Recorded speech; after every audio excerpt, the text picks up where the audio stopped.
आर्थिकदृष्ट्या दुर्गम, मागास कोणीही मला दुसऱ्याने लॉसमध्येच कारखाना कामगारांचं महत्त्व माझ्या स्वभावाच्या बाबतीत जे बोलतात ना, औषध माझ्याकडे नाहीये. जाओ जाओ घर तुम्हारा दौलत तिथं सवलत. मला बऱ्याचशा पक्षाकडून ऑफर आलेली होती. अगदी ओसाड रान तर मुळातच नंदनवन आहे. पहिल्यापासूनच रेसमध्ये होतो. थोड्या दिवसानं समजेल, तर तुम्हाला जे जमलं नाही ते मी करायला आलो. माझा एक सिंपल सरळ फॉर्म्युला आहे. त्याने 2 दिल्यात की नाही मला माहित नाही. आमदारकी मिरवली जाते. ते एक इलेक्शन आम्ही लढणार आहोत. विधानसभा निवडणुकीच्या चंदगड मतदारसंघामध्ये आत्तापर्यंत दुरंगी किंवा तिरंगी लढती होत होत्या. पण यावेळची निवडणूक ही वेगळी आहे. यावेळी पंचरंगी निवडणुकीचं चित्र निर्माण झाले आणि या पंचरंगी निवडणुकीसाठी कारणीभूत जे आहेत तेच जनसुराज्य शक्तीचे उमेदवार आणि दौलत अथर्वचे चेअरमन मानसिंग खोराटे आपल्यासोबत आहेत. त्यांच्याशी आपण या रणधुमाळीमध्ये कशा प्रकारची प्रचार यंत्रणा राबवली जात आहे याबद्दल जाणून घेऊया. नमस्कार सर. आपण उद्योग विश्वातील एक नामांकित नाव म्हणून अथर्वचं नाव घेतलं जातं आणि त्याचे आपण चेअरमन आहात. आपण दौलतच्या माध्यमातून अचानक राजकारणात कशी काय एंट्री घेतली? तशी तर मी दौलतमध्ये पण अचानकच एंट्री घेतलेली होती. असं काही घडवून काही केलेल्या गोष्टी नसतात, काही विधिलिखित असतात. काही गोष्टी विचार करून केलेल्या असतात. जसं विचार करून मी दौलत घेतली, तसंच विचार करून मी राजकारणात पण उतरलो. नाही, थेट आमदारकीच लढवण्याचा निर्णय का झाला? गेली 5 वर्ष मी जवळून ह्या भागाचा अभ्यास केलेला आहे. जन्म माझा इथलाच आहे, त्यामुळे ह्या भागातल्या त्रुटी माहीत आहेत, गरजा काय आहेत ह्या माहीत आहेत. आणि त्या अनुषंगानं कोणतेही प्रयत्न केलेले नाही आहेत. उदाहरणार्थ बेसिक मूलभूत गरजा बघायच्या झाल्या किंवा विचार करायचा झाला तर हॉस्पिटल. आपल्या अख्ख्या ह्या चंदगड तालुक्यामध्ये एक एम-डी डॉक्टर नाही आहे, एक मोठं हॉस्पिटल नाही आहे. ही किती मोठी शोकांतिका आहे.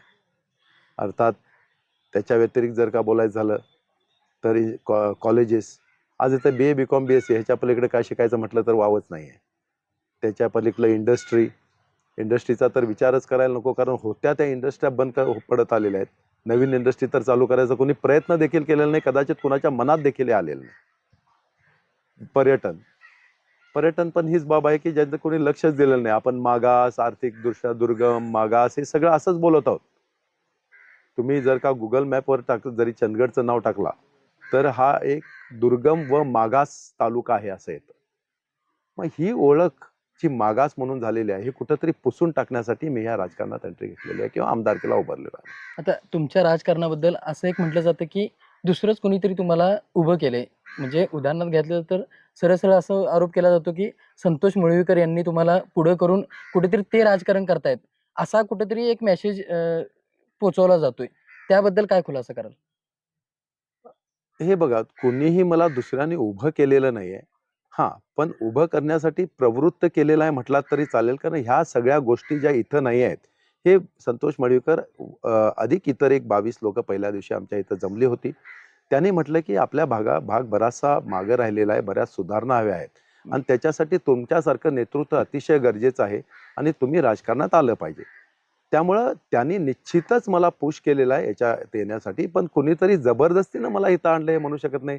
जबरदस्तीनं कोणालाही कुठेही ढकललं तर त्यामध्ये सफलता मिळत नाही हे मला माहीत आहे.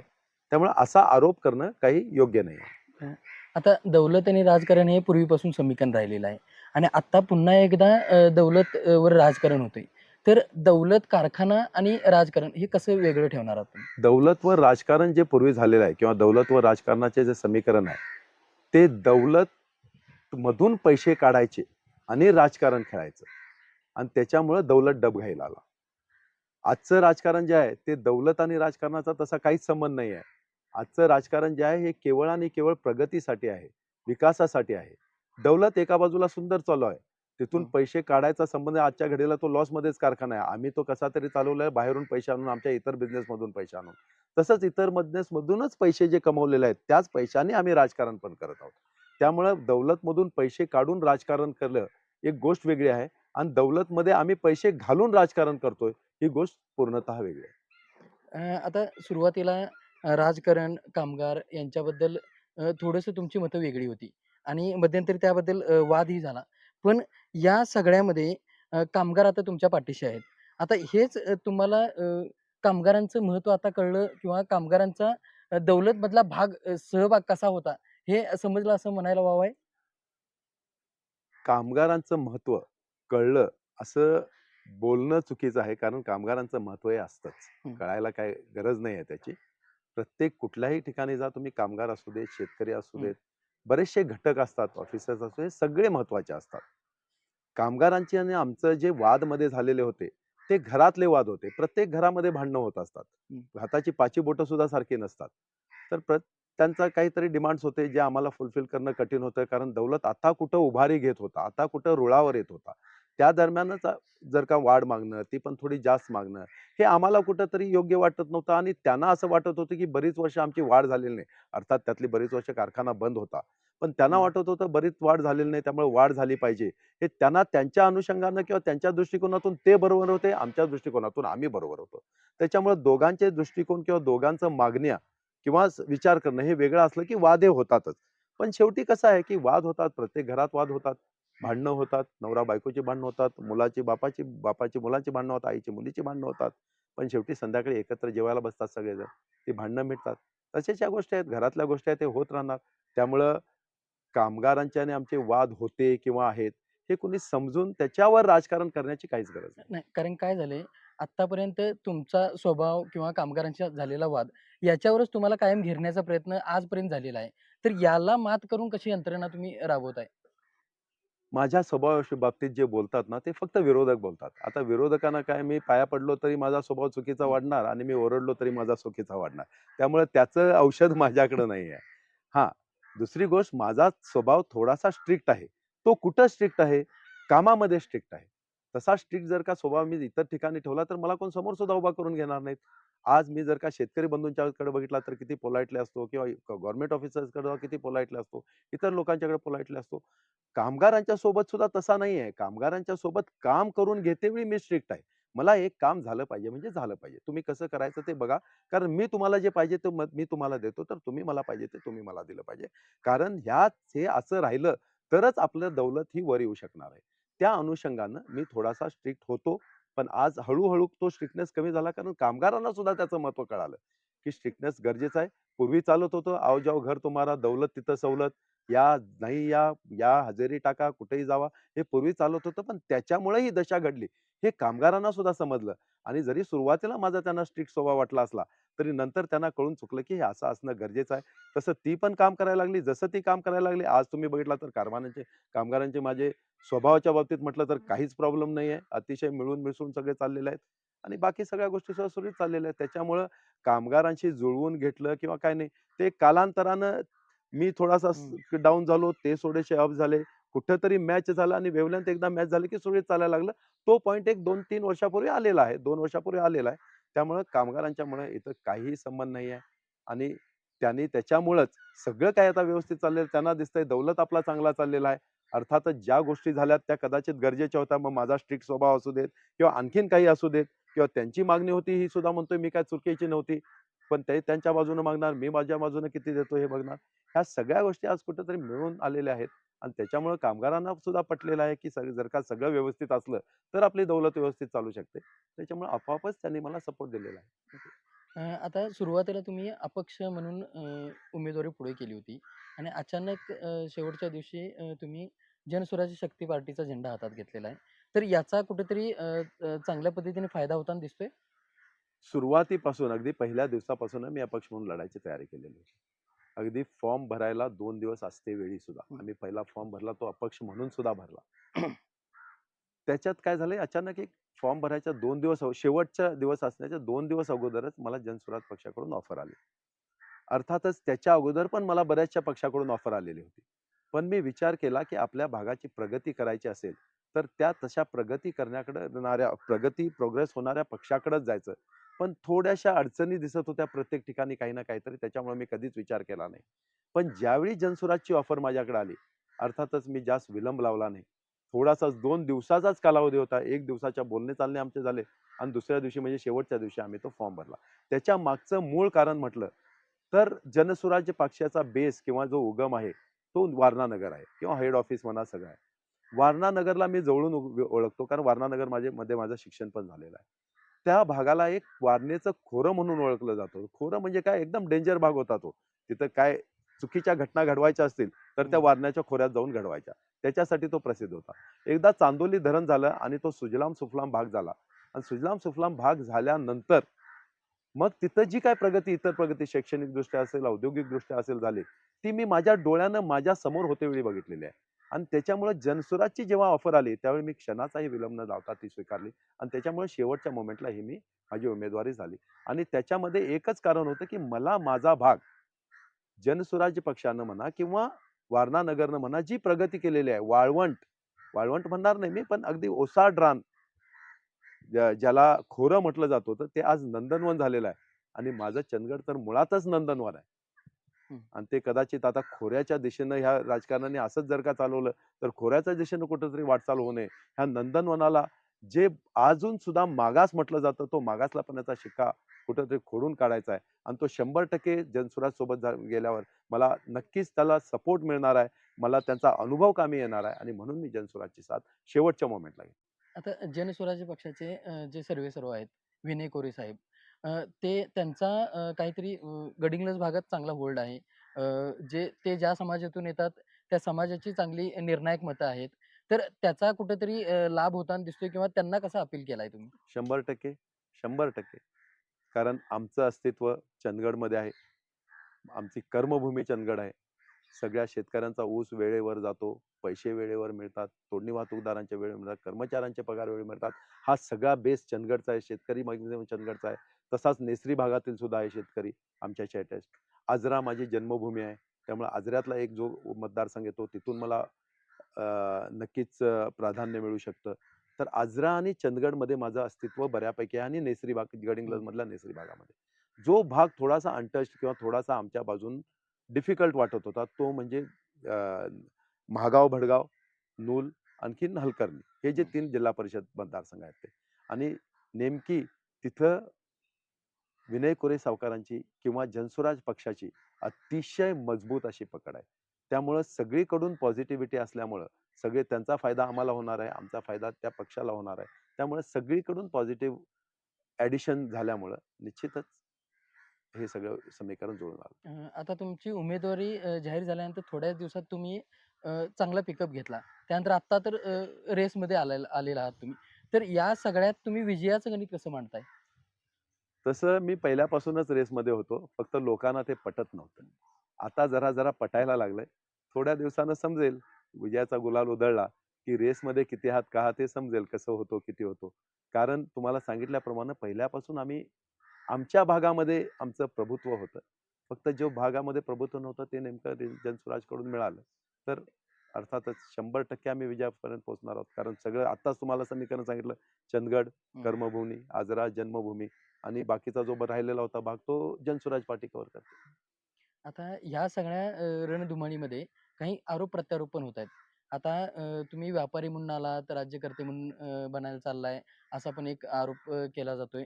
तर या सगळ्यांवर मात करून तुम्ही काय व्हिजन घेऊन मतदारांसमोर चाललाय? मी व्यापारी म्हणून आलो. अर्थात मी व्यापारी म्हणता येणार नाही, मी उद्योजक म्हणून आलेलो आहे. कारण म्हणतात हे कारण मुद्दामहून नॅरेटिव्ह फिक्स केलं जातं, की मी व्यापारी म्हणून आलो. कारण लोकांच्या मनात भरवायचं झालं, की व्यापाराविषयी थोडीशी चीड असते, असं दाखवलं जातं. मी इथं आलेलो आहे एक उद्योजक म्हणून आलेलो आहे. उद्योजक म्हणून का आलो? कारण ही जी दौलत आहे ती तुम्हाला कुणालाही चालवायला जमली नाही. म्हणून मला इथं यावं लागलं. तुम्ही सगळेजण चालवलं असतं तर मला इथं कशाला यावं लागलं असतं.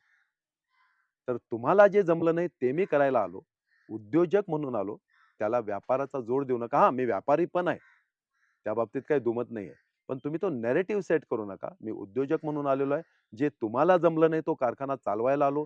तो अतिशय सुरळीतपणे चालवला. आता जे तुम्हाला जमलेलं नाही, आता सुद्धा मी म्हणेन जो तालुका व्यवस्थित, माझा निसर्गरम्य भाग तुम्हाला व्यवस्थित डेव्हलप करता आलेला नाहीये. त्याच्यासाठी मी ह्या राजकारणात उतरत आहे. त्यामुळे हे आरोप जे आहेत, व्यापारी म्हणून आला, राजकारणात घुसला. बरं ठीक आहे. राजकारणात मी घुसलो असलो, तरी मी व्यापारी व्यापारी तुम्ही म्हणताय, तर मी व्यापारी जन्मजात नव्हतो. व्यापारात घुसलो, व्यापारात नाव केलं. उद्योजक मी जन्मजात नव्हतो. उद्योगात घुसलो, मी माझं नाव केलं. आता मी राजकारणात घुसतोय, निश्चितच नाव करून दाखवेन. व्हिजन काय घेऊन चाललाय मतदारांसमोर? पहिल्याच प्रश्नामध्ये मी तुम्हाला सांगितलं, हॉस्पिटलसारखी सुविधा, रोजगार, उद्योग नाही आहे तिथं, पर्यटन ह्याच्या पलीकडे बरेचसे असे विजन आहेत. पण सगळ्यात महत्त्वाचं म्हटलं तर माझा एक सिंपल सरळ फॉर्म्युला आहे किंवा मत आहे, की प्रत्येक कुटुंब सुखी बनवायचं आणि प्रत्येक कुटुंब सुखी बनवण्यासाठी प्रत्येक घरातल्या एका माणसाला तरी इथं जवळपासच कुठेतरी नोकरी उपलब्ध करून द्यायची. कारण आपण सर्वजण एक छोटे शेतकरी आहोत. तर छोटे शेतकरी असल्यामुळं आपली शेती पण असते, सोबत उद्योगाची म्हणा किंवा नोकरीची जोड मिळाली, तर नोकरी पण होते, घरची शेती पण होते आणि इन्कममध्ये नक्कीच वाढ होते. सोबत आई-वडिलांच्या सोबत मुलं राहू शकतात, बायका मुलांच्या सोबत लग्न झाल्यावर राहू शकतात. आज बघितला तर जर का तटपुंजा पगार असेल, मुंबईला नोकरीला असेल, तर बायका मुलांसुद्धा इथं ठेवून जावं लागतं किंवा जरी बायका मुलांना घेऊन गेलं, तर कधीतरी आई-वडिलांना भेटता येतं. म्हातारपणा, उतार वयामध्ये आई-वडिलांना खरं तर मुलांची साथ लागते. त्यावेळी नेमकं मुलं सोबत नसतात कारण नोकरीसाठी कुठेतरी 500-1000 किलोमीटर लांब गेलेले असतात. तर ह्या सगळ्या गोष्टी इथं घडवून आणायच्या आहेत. त्याचा आणि हाच माझा मेन व्हिजन आहे. प्रत्येक कुटुंब सुखी करणं, प्रत्येक कुटुंब सुखी करणं म्हणजे प्रत्येक कुटुंबातल्या एखाद्या व्यक्तीला जवळपासच नोकरी देणं आणि ती कशी द्यायची हे पण माझ्याकडं पूर्ण ब्लूप्रिंट तयार आहे. आज प्रत्येकजण तुम्ही नोकरी देणार म्हणतो. काय माहीत नाही कशा देणार आहे ते त्यांचे काय ब्लूप्रिंट आहे. पण माझ्याकडे मी ते करून दाखवलेलं आहे. दौलतच्या रूपाने इथं करून दाखवलं. 1000 नोकऱ्या ज्या मृत होत्या ते परत जिवंत अवस्थेत आणलेल्या आहेत. गेल्या वेळी रोजगार मेळाव्याच्या निमित्तानं 1004 मुलांना आम्ही नोकऱ्या दिलेल्या आहेत. खरं तर सरकारचं हे काम आहे. नोकऱ्या सरकारनं दिल्या पाहिजेत. रोजगार मेळावे सरकारनं भरवले पाहिजे. सरकार म्हणजे आपले आमदार असतात. इथं आपलं सरकार म्हणजे आपले आमदार. त्यांना कधी काय सुचलंच नाही. आम्ही 2000 नोकऱ्या दिल्या, त्यांनी 2 दिल्यात की नाही मला माहीत नाही. नुसत्या 2 सुद्धा दिल्या असल्या तरी खूप मोठं काम आहे. तर ह्या अशा अशा गोष्टी जर इथं करायच्या आहेत आणि त्या अजिबातच इथं होत नाहीत. फक्त आमदारकी मिरवली जाते. तर ती कुठेतरी आमदारकी मिरवायसाठी किंवा पैसे कमवण्यासाठी असू नये, ह्या उद्देशानं मी यात घुसलेलो आहे. अर्थातच तेच माझं विजन आहे.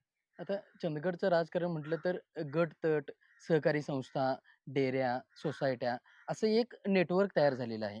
या सगळ्यामध्ये तुम्ही कशा पद्धतीने पेनिट्रेट तुमचं व्हिजन करून काय आव्हान करणार आहात मतदारांना?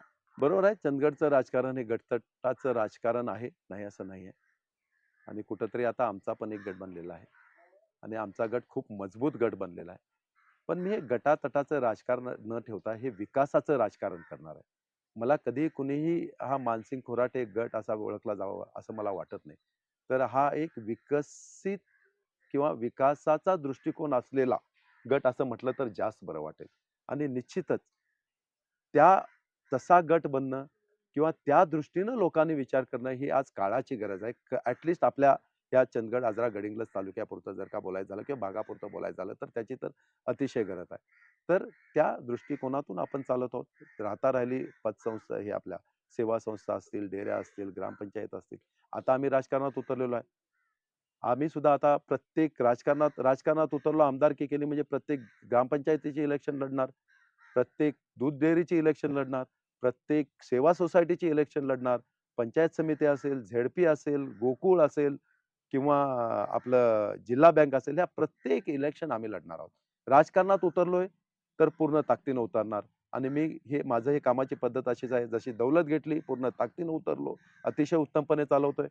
ज्या दौलत कारखान्याला अगदी एक नावाजलेला दौलत कारखाना इतका रसातळाला घालवला होता या लोकांनी, की जिथं ऊस घातला तर ना शेतकऱ्याला पैसे मिळत होते, ना कामगारांचा पगार वेळेवर मिळत होता, ना तोडणी वाहतूकदारांचे पैसे तर बुडतच होते. तो कारखाना आज महाराष्ट्र सरकारनं आम्हाला गौरवलेला आहे, की अख्ख्या महाराष्ट्रामध्ये 3 नंबरचा कारखाना पेमेंट देण्यामध्ये 3 नंबरचा कारखाना आम्ही केलेला आहे. जर का एवढी उत्तुंग भरारी आम्ही दिलेली आहे, तर राजकारणामध्ये सुद्धा प्रत्येक अगदी ग्रामपंचायतीपासून आमदारकीपर्यंतचे सगळे इलेक्शन आम्ही लढवून इथं सुद्धा आम्ही उत्तुंग भरारी ह्या राजकारणाला देणार. काय आव्हान कराल शेवटचं? या शेवटच्या काही 2 दिवस, 4 दिवस राहिलेत. आव्हान हेच आहे, की विकासाच्या दृष्टिकोनातून कारण विकास झाला तरच रोजगार उपलब्ध होतो. हे सिक्वेन्स ठरलेले आहे. रोजगार उपलब्ध करायचा असेल, विकास करायचा असेल, म्हणजेच रोजगार उपलब्ध करायला लागतो. रोजगार उपलब्ध करायचा म्हणजे इंडस्ट्री यावी लागते. इंडस्ट्रीमध्ये बरेच प्रकार आले. इंडस्ट्रीमध्ये हॉस्पिटल यावं लागतं सगळ्या पहिल्यामध्ये. हॉस्पिटल सुद्धा एक इंडस्ट्री आहे. हॉस्पिटल आलं की आपोआप एज्युकेशन येतं. त्याच्या पाठोपाठ एम-बी-बी-एस, बी-एम-एस, बी-एच-एम-एस, नर्सिंग असे बरेचसे कोर्सेस येतात. उद्योग आले तर इंजिनिअरिंग कॉलेज येतं, डिप्लोमा कॉलेज येतं, आय-टी-आय येतं, असे बरेचसे कॉलेजेस येतात. म्हणजे कॉलेजेस शिक्षणाची पण सोय होते ह्याच्यासोबत. ज्याच्या बाबतीत आपण आज सुद्धा कमी आहोत. आज आपल्याकडे प्रवीच म्हटल्याप्रमाणे बी-ए, बी-कॉम, बी-एस-सी शिवाय काही इथं आपण होऊ शकत नाही. त्याच्यानंतर पर्यटन आलं तर हॉटेल मॅनेजमेंट असेल, केटरिंग कोर्सेस असतील, ह्या सगळ्या येतात. शिक्षण सुद्धा इथल्या इथं होऊ शकतं, नोकरी सुद्धा इथल्या इथं लागू शकते. आपण शेती सुद्धा करू शकतो. तर ह्या अनुषंगानं सर्वांनी विचार करावा आणि माझं आव्हान हे असेल, की जनसुराज्य शक्ती पक्षाकडून आम्ही नारळाची बाग, 4 नारळाची झाडं आहेत, नारळाची बाग ह्या चिन्हावर निवडणूक लढवत आहोत. तर मतदाराने आम्हाला भरभरून मतदान करावं आणि 100% मी खात्री देतो, की येणाऱ्या 5 वर्षामध्ये ह्या चंदगडचा चेहरा-मोहरा बदलून टाकेन. एक जे मागासलेपणाचा शिक्का आहे तो खोडून पुढारलेला चंदगड असा करेन, याची मी सर्वांना ग्वाही देतो.